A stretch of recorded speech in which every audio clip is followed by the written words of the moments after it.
today's episode, we're going to be making a soup, cream of barley. Now, barley has been cultivated since 9000 BC in the Fertile Crescent.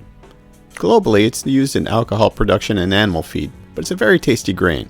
And here's how we're going to use it. First step is we're going to rinse the barley in a bowl. Just get some cold water and get all dirt and debris off of it. We're also going to need vegetable stock, cream, onion, cloves, and bay leaf, just as you see here. These ingredients are the aromatics. We're also going to need some liquid, vegetable stock, and a very thin cream, like half and half. The first step is we put our cloves in a cheesecloth or a tea bag. We put our vegetable stock into a cooking pot. And then what we do is we add our bay leaf, our cloves, and our onion.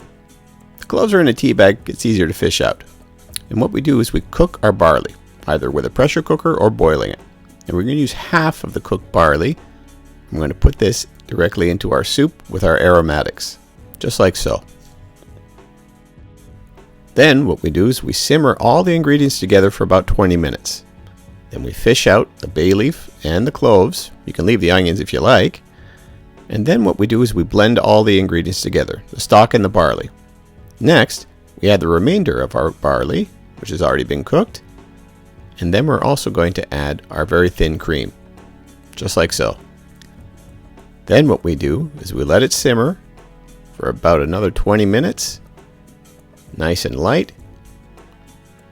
And then you add a little bit of butter at the end and adjust your seasoning with a bit of salt and pepper. And that's it. Cream of barley soup is done. Now for the corn wafer, we need cornmeal, boiling water, salt, and butter. So first we put our cornmeal and our salt into a small bowl, add the boiling water, and stir it all the time to prevent any lumping.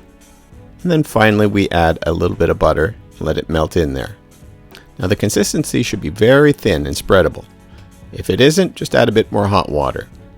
Then what we do is we take a portion and we put it on a silicone mat or parchment sheet, and you bake it in a 425 oven for about 20 minutes. You can add herbs and spices, black pepper, whatever you want if you want to improve the flavor. And when it's done, it should be crispy and brown around the edges and very thin. A nice contrast to a creamy soup. Crispy with creamy. Both of them are grains that have been with us since the beginning of time, and it's a really wonderful meal. Please enjoy it, people. Cheers.